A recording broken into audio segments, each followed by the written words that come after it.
What's up everybody, Nate here, and the United States housing market has exploded over the last couple of years. We have seen prices hit record highs, and we have seen demand also hit record highs, while inventory has, well, fallen through the basement. Now in 2022 though, something really interesting is happening. The Federal Reserve is raising their interest rates, and this means that demand is slowly starting to come down in the housing market. The entire market in terms of prices is starting to cool off, and this is giving some inventory time to catch up to where demand should be in our economy. But we have talked a lot about demand starting to fall, but where exactly is demand going? I mean, people right now in the United States are having a really hard time buying a home. Home affordability has hit pretty much its worst point in American history, so a lot of buyers are getting pushed out of the housing market. Where exactly are they getting pushed to? Well, the unfortunate reality for a lot of Americans is they are getting pushed to rent a home, or they are going to have to live with family and friends for the time being.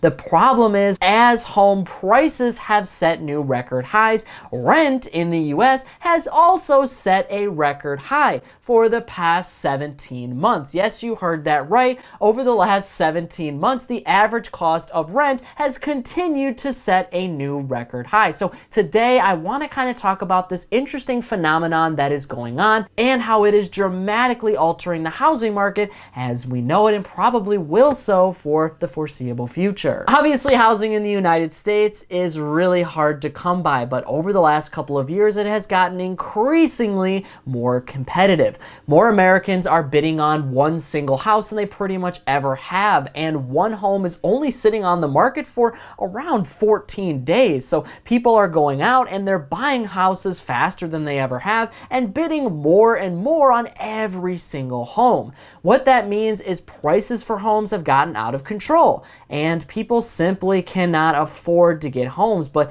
really they can't afford to rent a home either. The national median rent in the United States was around $1,879, so $1,879. That is a year-over-year increase of around 12.8% in July. And what we're starting to see is a great shift and a migration in how Americans approach housing, because typically it kind of went like this. If you couldn't afford a house, then you went and rented. But if you couldn't afford to rent, then, well, you were either going to be homeless or you had to figure out a situation with your family. That basically changes the entire dichotomy of how our entire economy works. Now, this is a systemic problem because it's happening all throughout the United States. Now, I live in Southeast Michigan, and my nearest major city is, of course, Detroit. Detroit has gone through a lot over the last couple of decades, whether it's from filing bankruptcy to not really having any real estate homes built in pretty much the last 10 years or so. But all the while, rent prices in the city of Detroit have started to go up.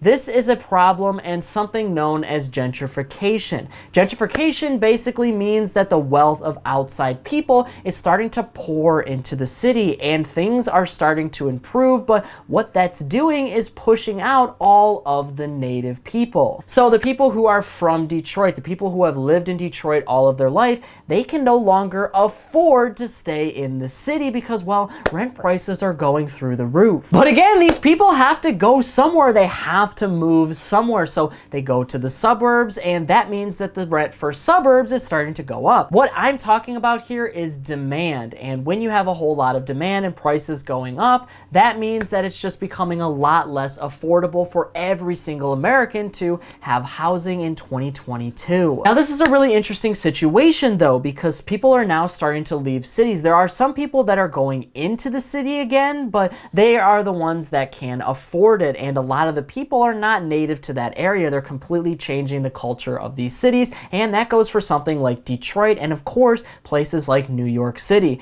New York City is really interesting and a really interesting case because millions of people actually left the city of New York during the pandemic. They were going out and getting houses in the suburbs because we had work from home. People needed really big areas so that they could work, and they wanted to get away from their roommate who was going to practice their trumpet during the middle of the day. Not only that, but it just made financial financial sense. So a lot of these people ended up moving to the suburbs because the amount that they were paying in rent, they could get a full-blown house. They could get multiple bathrooms, multiple bedrooms for the price of one studio apartment in downtown Manhattan. So obviously they did that, and now we're starting to see people go back to the cities because rent was really low and housing got really expensive again. Housing prices have gotten out of control. Bidding wars kind of made it so inventory was very low and interest rates are now going up. So it makes a little bit more financial sense for people to go into cities because you just flat out don't need as much money. It is expensive to own a home. This is no secret.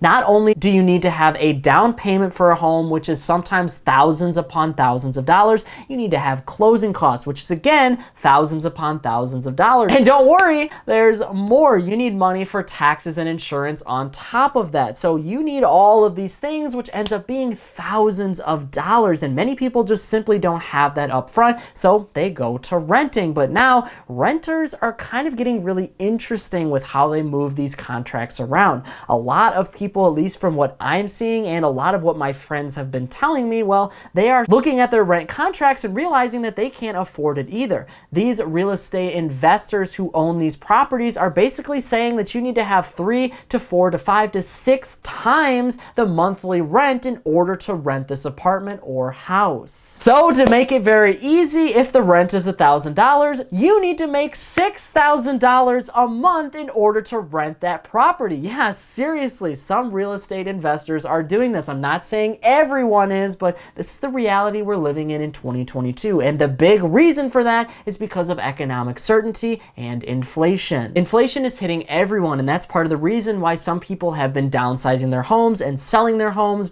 or might sell their home in the future, because as inflation goes up, the prices for all goods and services also rises. So things are getting a lot more expensive, and it's a lot more expensive for these homeowners and these real estate investors to rent out that home. They have a lot more taxes, they have a lot more insurance, so they are simply passing those costs down to the renters. But something has got to give at some point, and we could end up seeing a huge crash and a crisis in the renters market sometime soon, because rent is going up every single month, but wages, paychecks, salaries, those really aren't going up. So Americans are paying more, but they are not getting any more out of their living situation. They're either going to move or they're just not going to pay their rent. Now in 2020 and in 2021, this wasn't a huge deal because the federal government had programs set up like the mortgage moratorium, which mainly affected homeowners, but there was also a renter's insurance program that worked the same way.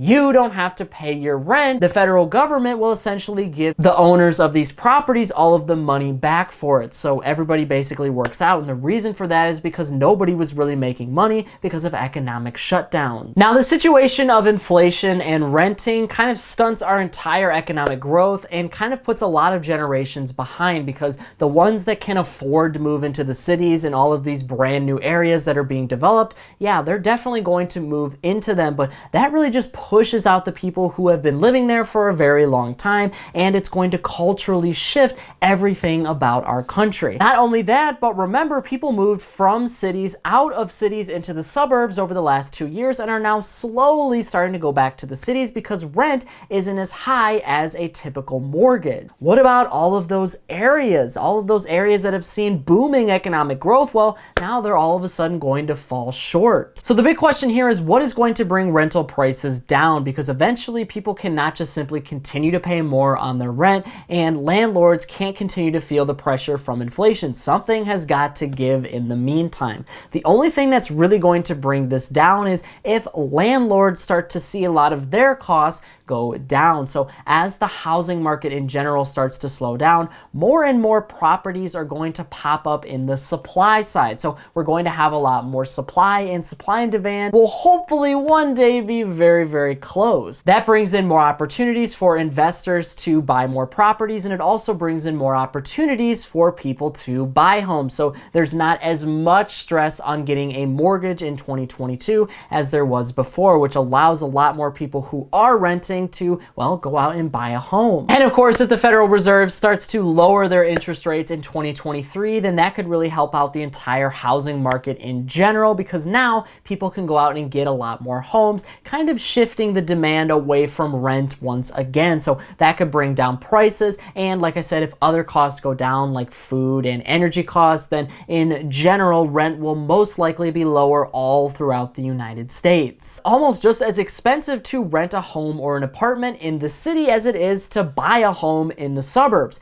And what this means for the future of our economy is you're probably going to have a lot less people in homes. And one of the ways that the middle class actually builds wealth is by having a home. We don't know what housing prices are going to do, if they're going to go up or go down. We've seen them go way down like they did during the 2007 housing market crash, but in 2020 they exploded in value. So people right now could actually sell their house and get a ton of cash. They can use this cash for whatever they want, and that includes building wealth. There's also a ton of tax benefits for homeowners. Homeowners actually have something that they can sell and hopefully go up in value. Now, I want to be very clear here. Your home is not an investment. You should not buy your home for the sole purpose of making money off of it, because you don't really make a lot of money off of it. But there is a potential that we could continue to see home values go up, and that means hundreds of thousands of dollars for Americans. But with renting, you simply don't get that. You are paying into a landlord so they can continue to run that property, and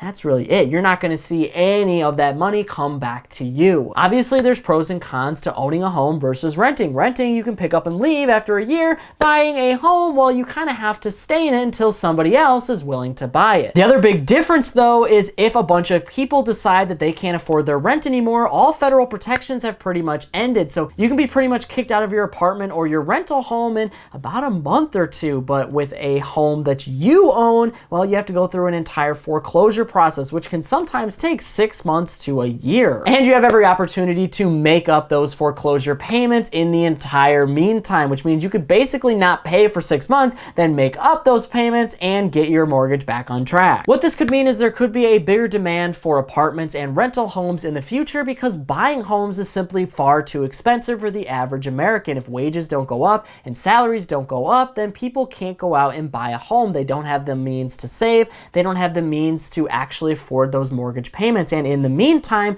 interest rates are going up all throughout the country. So we're going to see demand go down, and that actually could continue for a lot longer than you think. Meanwhile, renting prices go way up, and well, they're about the same as it is to buy a house. But now I want to hear from you on this issue. What do you think about this potential renters crisis in the United States? Do you think this is something that we need to be worried about, and rent is simply just going to go way up in the future? Or do you think with the housing market starting to cool down, rent is also going to cool down? Whatever your thoughts are, leave a comment below before you go. But that is it for today's business and financial news breakdown. Thank you so much for watching. If you want to stay up to date with all the top business and financial news from around the country, our team puts together a free daily newsletter, and you can subscribe to it by clicking the link in this corner right here. And if you want to stay up to date with me and everything else happening in the business and financial world, I'm putting out updates 7 days a week over here on this channel, and I've actually got another one ready for you right here, so be sure to check that out before you go. That is it for me, everybody. Be kind out there, and I'll see you all in the next one.